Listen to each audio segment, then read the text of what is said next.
eu vou te fuder com amor. Menina safadinha, arregaça esse bobo. Vai, que essa. তো আমরা দেখছিলাম the Lazarus project সিরিজকে, যেটার প্রথম part আমি অলরেডি একটা ভিডিওতে এক্সপ্লেইন করে দিয়েছি। সো যারা প্রথম পার্ট দেখোনি তারা ডেসক্রিপশনে দেওয়া লিঙ্কটাকে দেখে নাও। তো চলো আর দেরি না করে বাকি এপিসোডগুলো শুরু করা যাক। তো জর্জ রিক্স নিয়ে শিবকে গুলি মেরে ফেলেছিল। জর্জের মতো যখন পৃথিবীকে আবার টাইম ট্রাভেল করানো হবে তখন শিবও বেঁচে যাবে, কিন্তু তার জন্য তাকে সেই নিউক্লিয়ার ব্লাস্ট করে লাখো মানুষের প্রাণ নিতে হবে। এদিকে অর্গানাইজেশনের বাকিরা যাতে তার উদ্দেশ্য বুঝতে না পারে, তাই জর্জ যখন শিবের ফোন চেক করতে থাকে আর দেখতে পাই যে শিব ছাড়াও একজন টেকনিশিয়ান আছে যাকে শিব জর্জের ব্যাপারে বলেছিল।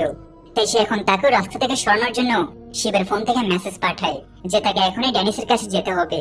আর ড্যানিসের কাছে যেতেই ড্যানিস বুঝে যায় যে তাকে কি করতে হবে, আর সে খুব চালাকের সাথে সেই টেকনিশিয়ানকে ওখানেই মেরে ফেলে। যার মানে এখন অর্গানাইজেশনের কাউকেই জানে না যে জর্জ এবার দুনিয়াকে ধ্বংস করতে চায়, যাতে দুনিয়াতে ধ্বংস আসার পর তাদের বাধ্য হয়ে পৃথিবীর টাইম রিসেট করতে হয়। আর জর্জের ভালোবাসার মানুষ সারা এবার বেঁচে যায়। অন্যদিকে আর্চি আর এলিজাবেথ এখন ড্যানিসকে জিজ্ঞেস করতে থাকে যে সেই টেকনিশিয়ানকে কেন মারে। আর এখান থেকে প্ল্যান মতো এখন ড্যানিস মিথ্যা বলে যে আসলে শিবই তাকে ওই টেকনিশিয়ানকে মারতে বলেছিল, কারণ শিব তার সাথে মিশে গেছে আর শিবই এবার সে নিউক্লিয়ার ব্লাস্ট করবে। অন্যদিকে জর্জ আর্চির সাথে কথা বলে মিথ্যা বলে যে সে রোমানিয়াতে আছে, যেখানে সে শিবের পিছু করতে করতে এসেছে। আর তার মনে হয় যে শিব ড্যানিসের সাথে মিশে আছে এবং সে নিউক্লিয়ার ব্লাস্ট করতে চায়। অর্থাৎ জর্জ যা কিছুই করছে সব দোষ সে শিবের উপর চাপিয়ে দেয় যাতে তার প্ল্যান সফল হতে পারে। এদিকে শিবের ফোন তার কাছেই বন্ধ অবস্থায় থাকে, তাই হয়তো এখন সবার শিবের উপরই সন্দেহ হবে আর জর্জ বেঁচে যাবে। এখানে হয়ও তাই, যেখানে গ্রুপের হেড এলিজাবেথ শিবকে খোঁজার কথা বলে, যদি এখন তারা জানে না যে শিবকে তো অলরেডি জর্জ মেরে ফেলেছে। এদিকে ড্যানিসের স্বীকার করার পরেও যে শিব তার সাথে ছিল, আর সে এইসব কথায় বিশ্বাস হয় না, কারণ সে শিবের সাথে অনেক বছর ধরে ছিল আর শিব তো তাকে মেন্টরও করেছিল। যেখান থেকে আমরা আর্চির ব্যাকগ্রাউন্ড দেখতে পাই, যখন সাল 2011-তে গ্রাজুয়েট করার পর আর্চিকে ব্রিটিশ সিক্রেট এজেন্সি MI5 এ একজন এজেন্ট হিসেবে রিক্রুট করা হয়। আর 3 বছর পর যখন সে একটা বড় ক্রিমিনালের কেস নিয়ে কাজ করছিল, তখন তার সাথে প্রথমবার শিবের দেখা হয়, যে তাকে ওই ক্রিমিনালকে জীবিত ছেড়ে দিতে বলে। যেখানে শুরুতে আর্চি এর জন্য কয়েকবার না করে আর ওই ক্রিমিনালকে মেরেই ফেলে, কিন্তু চেন রিঅ্যাকশনের কারণে ব্রিটেনে গৃহযুদ্ধ লেগে যায়। তাই পৃথিবীর টাইম রিসেট করে এখন আর্চিকে সবকিছু বোঝানোর জন্য শিবকে তাদের একটা স্পেশাল সিরাম দিতে হয়, যেটা নেওয়ার পর এখন আর্চিও তাদের মতো পেছনের টাইমলাইন মনে রাখতে পারে। এখান থেকে এটা তো নিশ্চিত যে অনেকে প্রাকৃতিকভাবে মিউটেট হয় আর এমনিতেও বুঝতে পারে পৃথিবীর টাইম ট্রাভেল করেছে, যেমন শিব আর জর্জ। ওইদিকে কিছু এজেন্টের একটা স্পেশাল সিরাম দিয়ে মিউটেট করা হয়। আর্চি MI5 ছেড়ে লাজারাস টিমে জয়েন করে নেয়। পাশাপাশি সে শিবের কাছে ঋণীও থাকে, কারণ সে তো তাকে ওই সময় মেরে ফেলেও গৃহযুদ্ধ আটকাতে পারতো, কিন্তু শিব তাকে সিরাম দিয়ে বাঁচিয়ে নেয়। এদিকে বর্তমানে এখন এই কারণেই আর্চির বিশেষ হয় না যে শিব কেনই বা দুনিয়া ধ্বংস করবে। তাই আর্চি এখন এখান থেকে তার পার্সোনাল তদন্ত করতে শুরু করে। অন্যদিকে জর্জ বোমের লোকেশনে যাওয়ার সময় অনেক মানুষকেও মেরে ফেলে, যার জন্য তার খারাপও লাগছিল, কিন্তু সে জানতো যে যদি সে পৃথিবীর টাইম রিসেট করিয়ে দেয় তাহলে শিব সহ এই সব মানুষ আবার বেঁচে উঠবে। এখান থেকে জর্জ এখন ড্যানিসের বোমের লোকেশন পৌঁছে যায়, আর এখন সেই বড় বোমটাকে একটা ট্রাকে করে রাশিয়ার বর্ডারে নিয়ে যায়, যাতে সেখানে ব্লাস্ট হওয়ার কারণে রাশিয়া রোমানিয়ার সাথে যুদ্ধ শুরু করে দেয়। আর জর্জের এই প্ল্যান কাজও করে, যেখানে জর্জ ফাইনালি বোমটাকে বর্ডারের কাছে রেখে ব্লাস্টই করে দেয়, যাতে এখন লাখো লাখো মানুষ তো মারাই যায়, সাথে ধামাকার ইম্প্যাক্টও রাশিয়ার ভেতর পর্যন্ত হয়। অন্যদিকে লাজারাস টিমও দেখতে পায় যে ওই নিউক্লিয়ার ব্লাস্ট শেষমেশ হয়ে গেছে। এখন জর্জ ফোন করে আবার মিথ্যা বলে যে আসলে শিবে ব্লাস্ট করেছে, আর একে আটকানোর চক্করে শিব তার কাঁধে গুলিও মেরে দেয়। এখানে এখন সব প্রমাণই শিবের বিরুদ্ধে ছিল, আর সবার মনে হতে থাকে যে সেই এই ব্লাস্ট করেছে। এদিকে আর্চি এখন জর্জের ফিরে আসার জন্য একটা প্রাইভেট জেট পাঠায়, যেখানে হেডকোয়ার্টারে সবাই বেশ চিন্তিত থাকে যে এখন কি করা যায়, কারণ এখন রাশিয়া যুদ্ধ অবশ্যই শুরু করবে। তাই এলিজাবেথ এখন পরের দিনই নিজের রাশিয়ার সেক্রেটারির সাথে দেখা করে এই যুদ্ধ শুরু না করার পরামর্শ দিবে। এদিকে পরের দিন সকালে এখন জর্জ ফিরে আসে, যেখানে শুরুতে সে একটু নার্ভাস থাকে যে তার উপর আবার কারো সন্দেহ হলো নাকি, কিন্তু এখানে সে দেখতে পায় যে তার প্ল্যান পুরোপুরি কাজ করেছে আর সবাই এখন শিবকে দোষী মনে করছে। এদিকে এলিজাবেথ জর্জকে নিজের সাথে রাশিয়ার মিটিং এ নিয়ে যায়, যেখানে এলিজাবেথ তাদের যুদ্ধ না করার জন্য মানাবে, কিন্তু জর্জ তো নিজেই চায় যে এমনটা হোক, কারণ যদি যুদ্ধ শুরু না হয় তাহলে হয়তো টাইম রিসেট করার কোনো দরকারই পড়বে না। আর অবাক করার মতো বিষয়, এখন রাশিয়ার সেক্রেটারি বলে যে এটা হয়তো কোনো সন্ত্রাসী গ্রুপ করেছে, তাই তারা এখনই রোমানিয়ার উপর যুদ্ধ শুরু করছে না। আর এটা শুনে জর্জ এখন বেশ বড় একটা ধাক্কা খায়, কারণ এখানে তো তার পুরো প্ল্যানটাই ফেল হয়ে যায়। তাই ফিরে আসতেই জর্জ এখন সেক্রেটারিকে আবার ফোন করে, আর এবার সে মিথ্যা বলে যে আসলে আমেরিকাই রোমানিয়ার সাথে মিলে তাদের উপর অ্যাটাক করেছে, তাই রাশিয়াকে যুদ্ধ করতেই হবে। এখানে সেক্রেটারি এর প্রমাণ চায়, জর্জ এখন তাকে গুলি করে মেরে দেয়। আর শুধু এটাই না, সে তার গার্ড সহ তার স্বামীকেও মেরে ফেলে। যেখান থেকে শেষে সেক্রেটারি ছেলেকে দিয়ে এখন সে মেসেজ পাঠায় যে আমেরিকান আর রোমানিয়ারা মিলে তাদের মারছে। এরপর জর্জ অনেক ভারী মন নিয়ে এখন তার ছেলেকেও মেরে ফেলে। যেখান থেকে এখন যেমনটা জর্জ ভেবেছিল, নিজের সেক্রেটারির উপর অ্যাটাকের পর রাশিয়া ফাইনালি রোমানিয়ার উপর নিউক্লিয়ার অ্যাটাক করেই দেয়।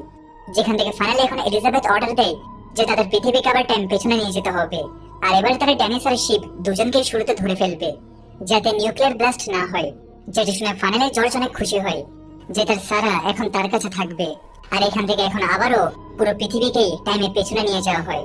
আর সবাই আবার নিজেকে 1 জুলাই দিয়ে খুঁজে পায়। সেই 1 জুলাই যে দিন এই কাহিনী শুরু হয়েছিল। ওই দিন যখন জর্জ সারার সাথে ছিল, ড্যানিস প্যারিসে লুকিয়েছিল আর শিপ তার বাড়িতে। আর এখান থেকে সবাই মিলে এখন একে অপরকে ধরার জন্য ছোটে, কারণ লাজারাস টিমের হিসেবে তো ওই ব্লাস্ট শিপই ড্যানিসের সাথে মিলে করেছে। এদিকে শিপ পালিয়ে জর্জের বাড়িতে যায় আর দুজনে একে অপরের দিকে গান পয়েন্ট করে দেয়। এখানে জর্জ এখন শিবের কাছে ক্ষমা চায় যে তাকে সারাকে বাঁচানোর জন্য ওইসব করতে হয়েছে। সাথে সে এটাও বলে যে শিবকে এখন পালাতে হবে, কারণ সে পেছনের ব্লাস্টের সব দোষ তার উপরে চাপিয়ে দিয়েছে। যেটা শুনে এখন শিব বুঝতে পারে সে নিজেকে নির্দোষ প্রমাণ করতে পারবে না, আর সে এখন কোথাও লুকানোর কথা ভাবে। এদিকে সে জর্জকে জিজ্ঞেস করে সে সব সারাকে পাওয়ার জন্য করেছে, তো এইসব কি সারার জন্য ওয়ার্থিট ছিল? আর জর্জ বলে যে সারার জন্য সে এইসব 1000বার করতে পারে। যেখান থেকে শিবও এখন জর্জের ভালোবাসার কথা বুঝতে পারে, আর সে এখন এখান থেকে অনেক দূরে কোথাও লুকানোর জন্য চলে যায়। অন্যদিকে ড্যানিসও এখন প্যারিস থেকে অন্য কোথাও পালিয়ে যায়, যেখান থেকে এখন দিন কাটতে শুরু করে। আর জর্জ সারাকে আবার পেয়ে অনেক খুশি থাকে। এদিকে সারাকে পাওয়ার জন্য নিজের করা অপরাধের জন্য তার অনুশোচনা হচ্ছিল, কিন্তু এখন যেহেতু সবাই আবার জীবিত হয়ে গেছে, তাই জর্জের মনে শান্তিও থাকে। এদিকে এখন এভাবেই 3 মাস কেটে যায়, যেখানে জর্জ সারার সাথে প্যারিসে ঘুরতে যায়। আর সেখানে সে ফাইনালি তাকে বিয়ের জন্য প্রপোজও করে দেয়। এখন শুরুতে সারা রাজি হয়ে যায়, কিন্তু সকাল হতেই সারা এখন জর্জকে না করে দেয় আর বলে গত 3 মাস ধরে তুমি অনেক বেশি বদলে গেছো, আর তুমি আমাকে একটু বেশি কন্ট্রোল করছো। আসলে টাইম রিসেট হতেই জর্জ সারার একটু বেশি খেয়াল রাখতে শুরু করে, যাতে তার আবার কিছু না হয়ে যায়। কিন্তু সারার এতে এখন দম বন্ধ লাগতে শুরু করে, আর তার মনে হতে থাকে যে জর্জ তাকে একটু বেশি কন্ট্রোল করছে। আর এখান থেকে সারা এখন ফাইনালি জর্জের সাথে ব্রেকআপ করে নেয়, যেখান থেকে জর্জ অনেক দুঃখী থাকে। এদিকে এখন এতদিন পরে সবাই জানতে পারে যে শিবকে জার্মানিতে কোথাও দেখা গেছে, পাশাপাশি সেখানে কিছু চাইনিজ এজেন্টও মারা গেছে। তাই এখন জর্জ আর আর্চিকে তদন্তের জন্য পাঠানো হয় যে চাইনিজ এজেন্টের শিব কেন মেরেছে। এদিকে ক্রাইম সিনে পৌঁছে তারা কিছু চুলের স্যাম্পল পায়, আর এই স্যাম্পলগুলো থেকে তারা দেখে যেগুলো তো ড্যানিসের স্ত্রী জ্যানেটের। এদিকে এলিজাবেথ এখন সবাইকে বলতে থাকে যে তাদের থিওরি অনুযায়ী চাইনিজ এজেন্টরা জ্যানেটকে কিডন্যাপ করেছিল, হয়তো তাদের টাইম মেশিনের ব্যাপারে জানার জন্য, আর জ্যানেটকে ছাড়ানোর জন্য শিব তাদের মেরে ফেলেছে। কিন্তু চায়না তাদের টাইম মেশিনের ব্যাপারে কিভাবে জানতে পারলো? এটা অনেক বড় প্রশ্ন ছিল। তাই এখন সবাই মিলে এটারই তদন্ত করতে থাকে। এদিকে কিছু সপ্তাহ পর জর্জের কাছে হঠাৎ করে সারার ফোন আসে, আর সে তাকে পরের দিনই একটা ক্যাফেতে দেখা করার জন্য ডাকে। এখানে জর্জ খুশি থাকে যে এতদিন পর হয়তো সারা আবার তার কাছে চলে আসবে। কিন্তু এখন যখন সে ঘুমাতে যাচ্ছিল, তখনই কেউ তার ঘরে ঢুকে তার উপর অ্যাটাক করে দেয়, যেখান থেকে নিজেকে বাঁচানোর জন্য জর্জ এখন তাকে গুলি মেরে দেয়। কিন্তু অবাক করার মতো বিষয়, জর্জ দেখতে পায় যেটা অন্য কেউ নয় বরং শিবই ছিল। এখানে জর্জ খুবই চিন্তিত হয়ে যায়, কারণ সে আবারও শিবের জান নিয়ে নিয়েছে। এদিকে শিবের কাছে একটা নোটও ছিল, কিন্তু এখন ওতে রক্ত লাগার কারণে কিছুই দেখা যাচ্ছিল না। তাই না চাইতেও জর্জকে এখন শিবের বডিকে লুকাতে হয়। এদিকে সে পরদিন সকালে সারার সাথে দেখা করতে পৌঁছায়, কিন্তু সারা তাকে জানায় যে সে আলাদা থাকার পর অন্য কারোর সাথে পরিচিত হয়েছে, আর এখন সে তাকেই বিয়ে করতে যাচ্ছে। এটা শোনার পর জর্জের অনেক খারাপ লাগে, আর সে ওখান থেকে চলে যায়।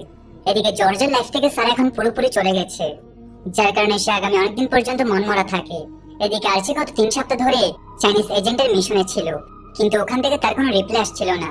আর এই সন্ধ্যায় যখন জর্জ বাড়িতে ফিরে আসে, তখন একজন পুলিশ অফিসার তার বাড়ির বাইরে অপেক্ষা করছিল, আর সে জর্জকে জানায় যে তার একটা সিসিটিভি ফুটেজ পেয়েছে, যেখানে জর্জ শিবের বডিকে লুকিয়ে রাখছিল। অর্থাৎ সে জর্জকে অ্যারেস্ট করতে এসেছে। কিন্তু এখান থেকে এমন হয় যার ব্যাপারে কেউ ভাবেনি, আর প্রথমবারে র্যান্ডম দিনে টাইম নিজে থেকে রিসেট হয়ে যায়, আর আবার 3 সপ্তাহ পেছনে চলে যায়, যখন জর্জ 12টা বাজতেই শিবকে গুলি মেরেছিল। এখানে জর্জ ঘাবড়ে গিয়ে এলিজাবেথকে ফোন করে দেখা করতে ডাকে, আর জলদি অফিসে পৌঁছায় এটা জিজ্ঞেস করার জন্য যে টাইম রিসেট কিভাবে হলো। আর এখান থেকে তারা অনেক ভয়ঙ্কর একটা খবর পায়, যেখানে তারা জানতে পারে যে এখনই তাদের গ্যালাক্সিতে একটা দ্বিতীয় ব্ল্যাক হোল তৈরি হয়ে গেছে, আর ওই ব্ল্যাক হোল আগের ব্ল্যাক হোলের সাথে ধাক্কা খাচ্ছে, যার কারণে হয়তো তারা সহ পুরো গ্যালাক্সি ধ্বংস হয়ে যাবে। এখন তাদের মধ্যে কারোর মাথায় আসছিল না যে দ্বিতীয় ব্ল্যাক হোল এলো কোথা থেকে, আর এটাকে আটকানো কিভাবে যায়। এদিকে এলিজাবেথ এখন জর্জকে জানায় যে হয়তো চাইনিজ লোকেরা তাদের মধ্যে একটা দ্বিতীয় টাইম মেশিন বানিয়ে ফেলেছে, আর ওই টাইম মেশিন থেকেই হয়তো এই দ্বিতীয় ব্ল্যাক হোল তৈরি হয়েছে।